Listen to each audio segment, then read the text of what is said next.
is the proper period of mourning? Right. And the difference is, Gabrielle Giffords is still alive. It's not like she died. I mean, Correct. she was injured, and we have wonderful things to celebrate because she's getting, she's experiencing a miraculous recovery.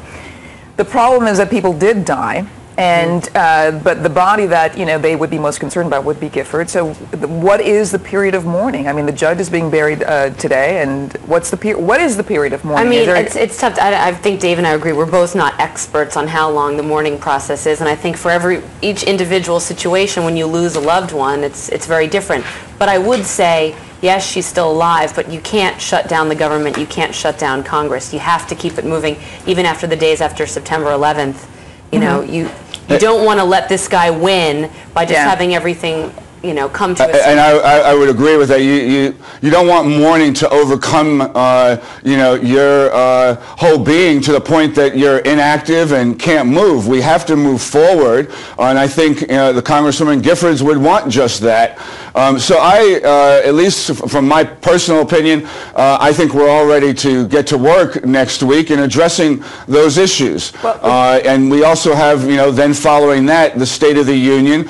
Speaker Boehner has issued the invitation to President Obama to address the union.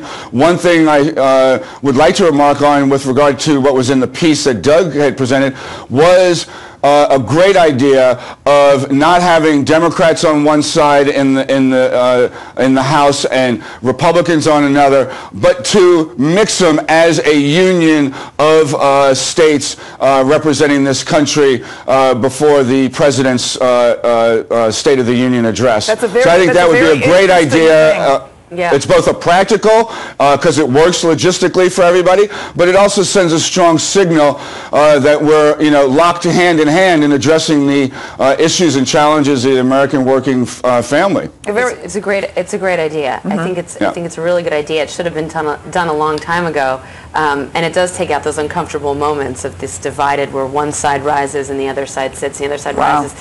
I will say hold on a sec. My piece in the New York Daily News that talked about Obama's speech was that he struck exactly the right tone. But I think looking forward, what's going to be interesting is it's such a demanding example that he set. It's going to be equally demanding for himself coming into a brutal election cycle to follow his own directives. And for Republicans, I mean, both of them. He's set the standard. He's got to follow his own advice. But, running in such a heated... Well, that brings up the other issue we want to talk about, which is the new Obama. I mean, you've got the liberals are kind of upset with him because he has upset his base. Isn't that right, David? I mean, there's a new Obama facing Congress, and I would frame it this way, Lauren, that it's the same Obama. It's just that others are now coming to see what is the full constitution of this man that is now president of the United States. Yeah, well, the difference, of course, is that candidate Obama could make a lot of promises that he didn't know whether he could keep or not because he had never been in an executive position to even say if it's possible. President Obama has to face the reality of the give and take of politics. Absolutely, as we all do, and I would not characterize them necessarily as promises as much as was reflected in his book, with the audacity of hope. They were aspirations to move the country in a right direction, to set the right tone in doing so, and to come together. As we all remember the quote that there are not red states, they're not blue states, it is the United States. And while there are those that would challenge the conventional way of doing politics or want to keep the status quo, it was and has and remains to be President Obama's aspiration to see one, a more civilized discourse, two, shared sacrifice when we are undergoing challenges, and shared prosperity and greater security for this country that we all deserve to have.